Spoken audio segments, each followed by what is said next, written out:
안녕하세요. 부산에서 거주하고 있는 60대 남자입니다. 세월이 벌써 이렇게 흘러가고 있네요. 내 나이 63살. 나에겐 이런 숫자가 오지 않을 것만 같았지만 결국 오고만 말았네요. 저의 인생을 생각해보면 그녀를 만나기 전까지는 참 평범했던 것 같습니다. 50년대에 태어나신 분들이라면 다 아시겠지만 워낙 집이 가난하다 보니 시골에서 이를 악물고 공부만 하였고 부모님은 장남인 절 끔찍이도 사랑해주시고 챙겨주셨습니다. 그 덕분에 전 좋은 대학교를 갈 수 있었고 졸업을 하고 부산에 있는 중학교에서 제 인생의 첫 사회생활을 할 수 있었습니다.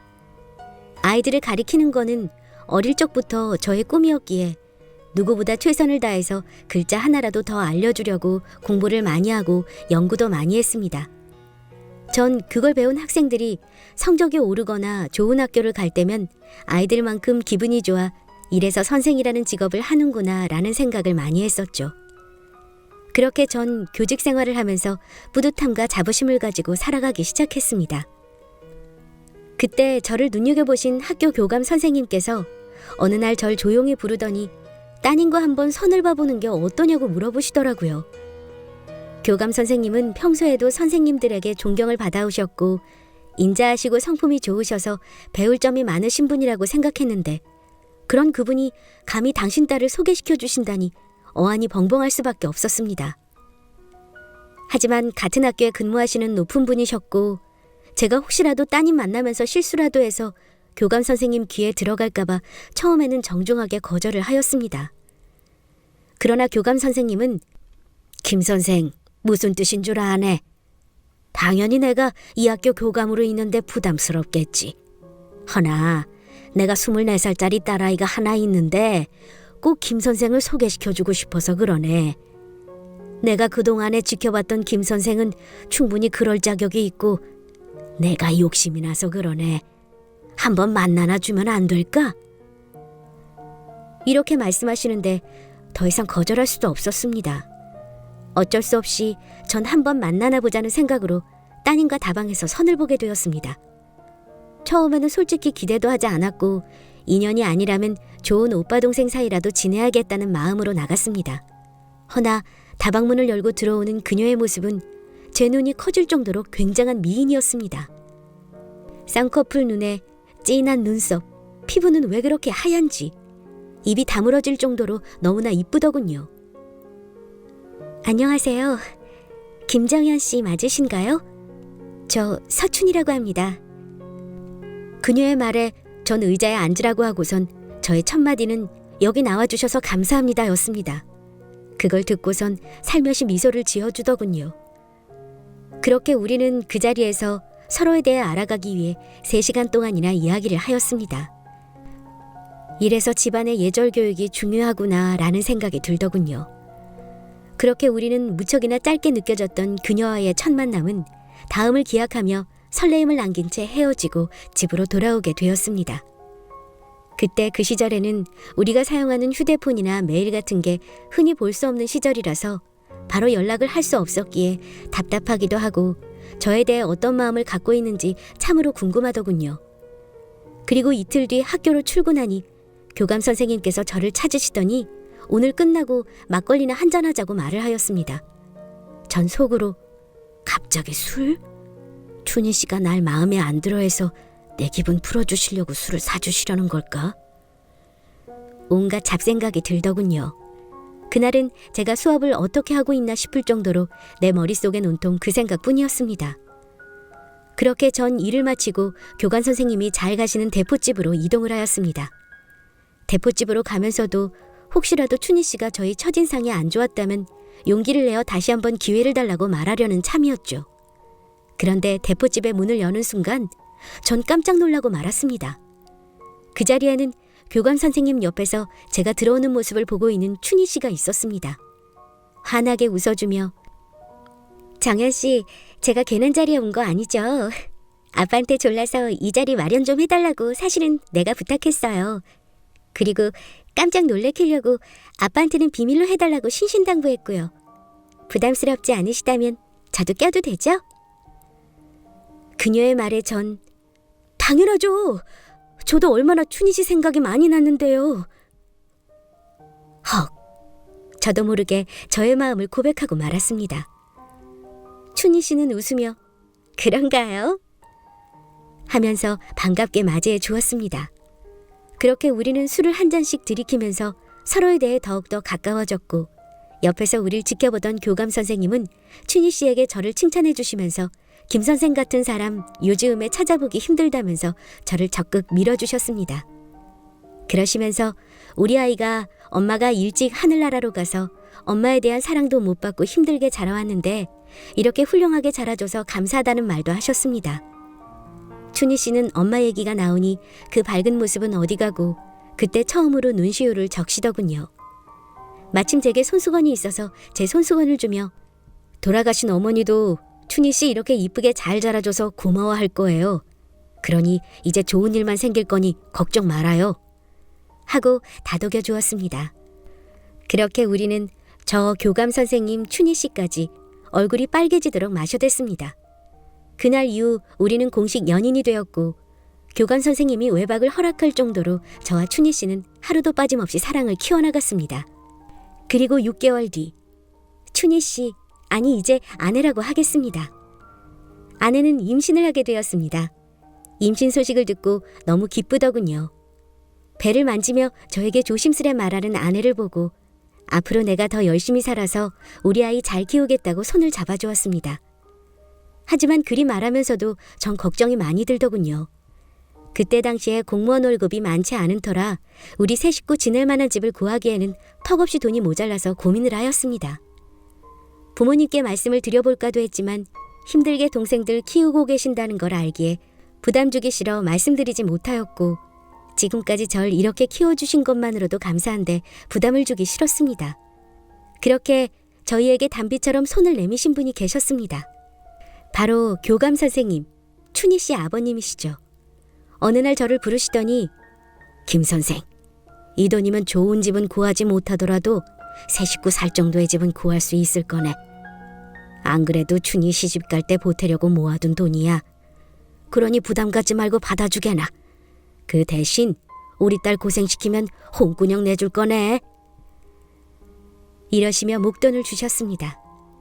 전 그 자리에서 무릎을 꿇으며 감사하다고 연신 말을 하며 실망시켜드리지 않겠다고 말씀드리니 저를 일으켜주시며 저를 안아주었습니다. 그렇게 우리는 아버님 덕분에 단란한 가정을 꾸밀 수 있었고, 결혼도 하게 되어 한 가정의 가장이 되었습니다. 그리고 얼마 후 아내가 아이를 낳으면서 우린 정말 새 식구가 되었고, 씩씩하게 우리 아들을 낳아준 아내에게 너무 고마워 꼭 안아주며 사랑하고 고맙다는 말을 눈물을 흘리며 해주었습니다. 그렇게 우리는 빠르게 일상으로 돌아올 수 있었습니다.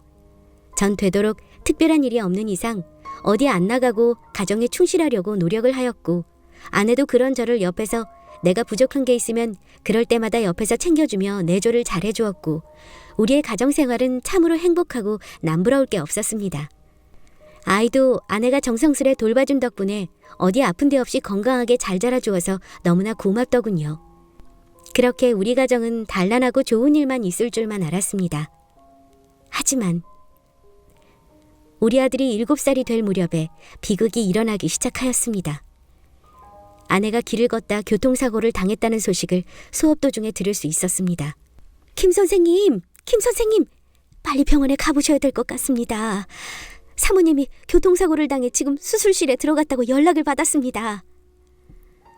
전 들고 있던 책을 떨어뜨리고 곧바로 병원으로 달려갔습니다. 아닐 거야. 이럴 수 없어. 분명 아무 일도 없을 거야. 하며 간절한 기도를 드리며 병원 수술실 앞으로 갔습니다. 그리고 몇 시간이 지난 후 침대 위에 하얀 담요를 머리까지 씌운 사람을 의사들이 옮기는 걸 볼 수 있었고, 그 누워있는 사람이 저의 아내라는 걸 금방 알 수가 있었습니다. 손을 덜덜 떨면서 하얀 담요를 걷어내니 창백한 아내의 모습을 볼 수가 있었습니다. 보호자 되신가요? 저희도 최선을 다했지만 이미 병원에 왔을 때 과다출혈이 심해 어떻게 손쓸 수가 없었습니다. 죄송합니다. 그렇게 아내는 이제 7살밖에 안 된 아들과 저를 남겨둔 채 먼저 하늘나라로 가버리고 말았습니다. 그때처럼 그토록 세상이 원망스러웠던 적도 없었던 것 같습니다. 아내는 누구보다 열심히 살았고 누구 하나 싫어하는 사람도 없었으며 틈틈이 봉사활동도 하며 사회적인 약자들에게도 많은 도움을 준 그런 사람이었습니다. 근데 그런 사람을 하늘에서 먼저 데려가시다니 저 또한 앞으로 인생을 어떻게 살아갈까 막막하더군요. 전 아내를 고향 선산에 묻어주며 여보, 우리 아들 영철이 내가 꼭 잘 키울게. 그러니 아무 걱정 말고 편히 쉬어. 라는 말을 남기며 저는 원래 그 자리로 돌아올 수밖에 없었습니다. 왜냐면 이제 저에게는 저만 바라보며 살아가야 할 아직 어린 아들이 있었으니까요. 다행히 우리 영철이는 말썽 한 번 피우지 않고 학교도 알아서 잘 다니며 씩씩하게 잘 자라주었습니다. 내가 학교에서 일을 하며 아이 키우기 힘들까봐 시골에 계신 어머님이 키워주신다고 영철이 보내라고 했지만 아내와 잘 키우겠다고 약속을 했기에 힘이 들더라도 제가 키운다고 말씀을 드렸고 다행히 우리 아들은 의젓하게 제 속을 한 번도 썩히지 않고 저 힘들까봐 묵묵히 집안일을 보태며 스스로 할 줄 아는 아이였고 명절이나 아내 생일에도 제가 안 가더라도 아들 혼자 가서 기도하고 올 정도로 생각도 깊은 그런 아이였습니다. 그렇게 우리 아들과 전 아들이 대학교 들어가기 전까지 둘을 의지하며 잘 지냈습니다. 아들은 공부를 잘했던 탓인지 서울에 있는 명문대에 진학을 하였고 기숙사 생활을 하며 스스로 노력을 많이 하여 현재는 서울에 있는 병원에서 흉부외과 의사로 일을 하고 있습니다. 물론 30대 초반에 결혼도 하여 현재 슬아의 아들 하나 딸 2명을 키우며 아주 잘 살고 있네요. 엄마 없이 7살 때부터 자라온 불쌍한 아이인데 이렇게 훌륭하게 자라주니 너무나 대견스럽고 고맙더군요. 지금도 혼자 있는 제가 걱정이 돼 일주일에 한 번씩은 꼬박꼬박 전화를 해주며 몇 번이고 같이 살자고 말을 하였지만 이 나이에 자식 고생 시키기도 싫고 지금껏 살아온 곳이 이곳 부산이기에 감사한 마음만 받고 한사코 거절을 할 수밖에 없었습니다. 전 명절 때 며느리랑 손주들 데리고 와서 가족들이랑 좋은 시간을 보내주게 해준 것만으로도 감사했습니다. 그리고 전 60이 넘은 후 교단에서 퇴직을 하여 아무 일도 하지 않고 운동도 다니며 봉사도 조금씩 하면서 지내오고 있었습니다. 허나 세월이 너무 많이 흐른 탓일까요? 학교를 그만두어 할 일도 없어지다 보니 그때부터 많이 허전함을 느끼고 외로워지기 시작하더군요. 천장을 바라보고 있으면 오늘은 또 뭘 해야 시간이 잘 가려나. 만약에 비가 오면 오늘은 밖에도 못 나가고 집에서 혼자 뭐 하나. 이런 생각이 자꾸 들기 시작하더군요.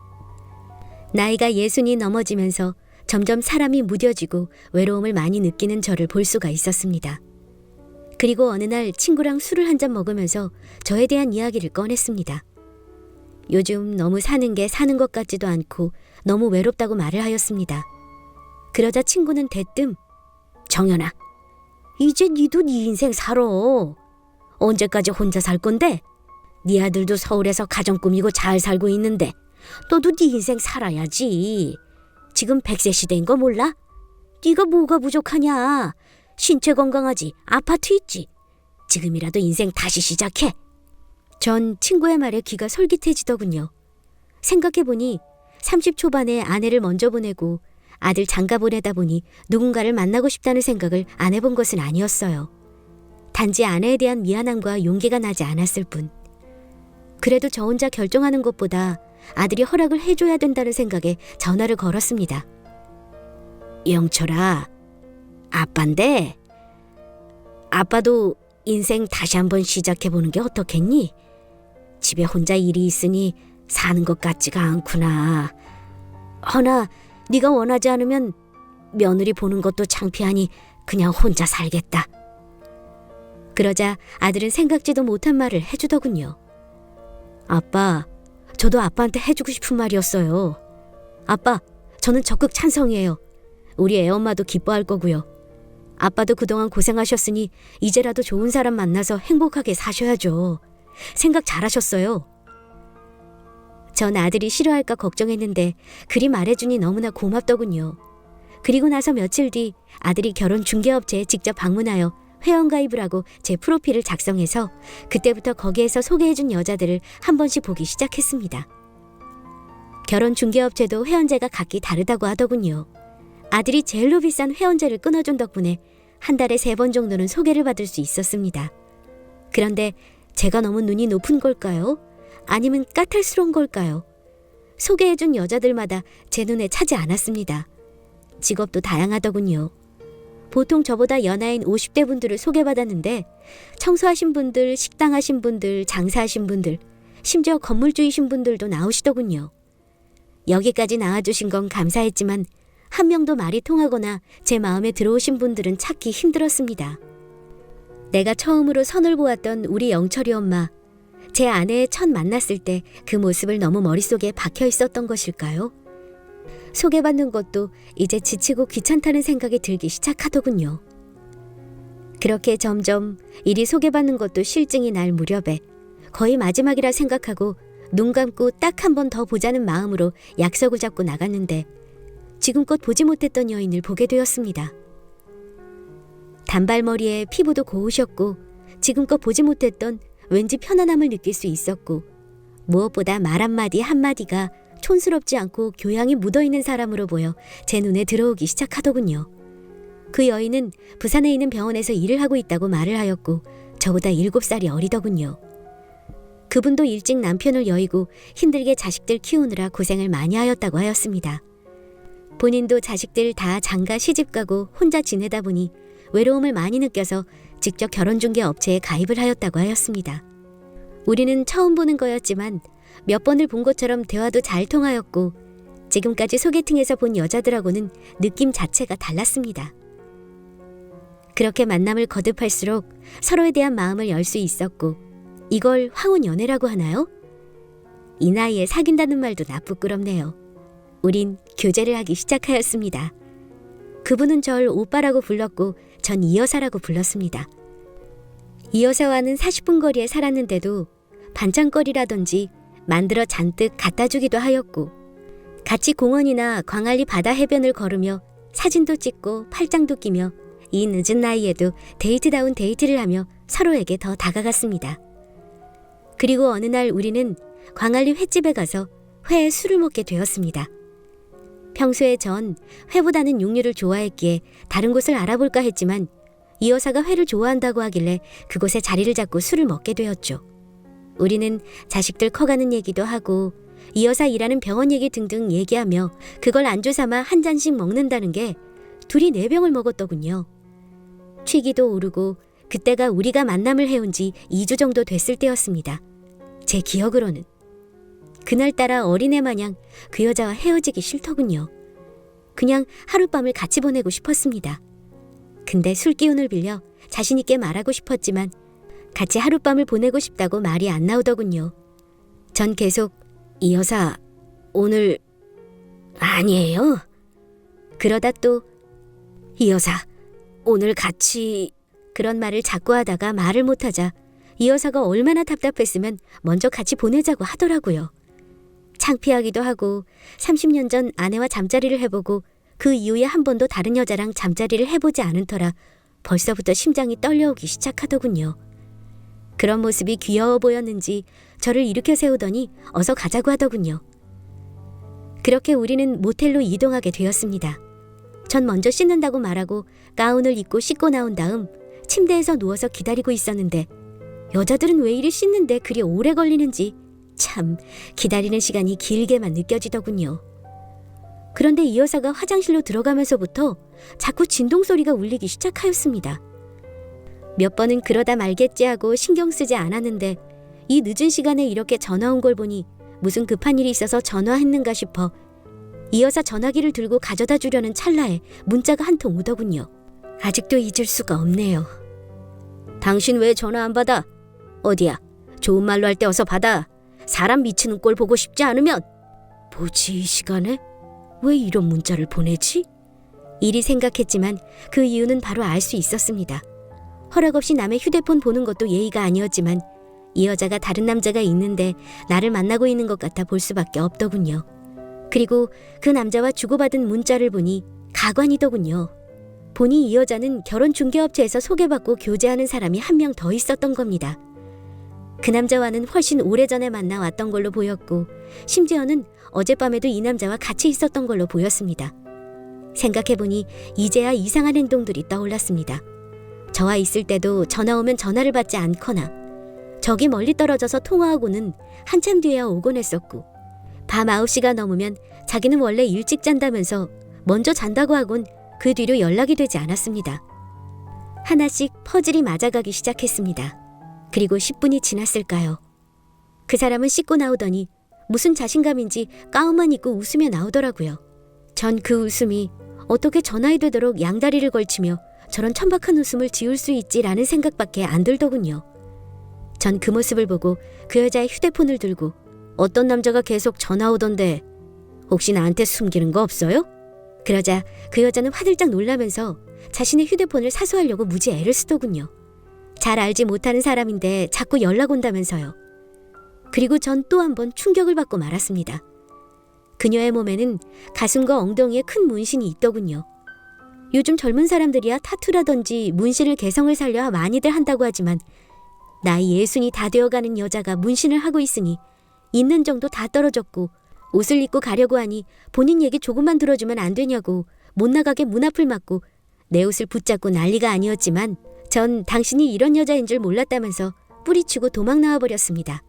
그 이후로도 그 남자와 완전 끝났다고 다시 만나기를 요구하였지만 한 여자가 두 남자 가지고 놀았다고밖에 생각이 안 드니 다신 연락하지 말라고 차단해버렸습니다. 그 나이에 문신이 있는 것도 너무 싫더군요. 물론 결혼 중개로 만나 잘 사시는 분들도 있으시겠지만 전 별로 좋지 않은 기억 때문인지 그 여자를 만난 뒤로는 소개를 받지 않고 있습니다. 그냥 이렇게 살다 자연스레 인연이 되면 만나는 거고 그게 아니라면 이게 나의 업보라고 생각하고 혼자 살아야겠지요. 지금은 배드민턴을 취미 삼아 하루하루 즐겁게 살려고 노력하고 있습니다. 다들 코로나 이겨내시고 여러분의 가정에 축복만이 있으시길 간절히 기도드립니다. 감사합니다.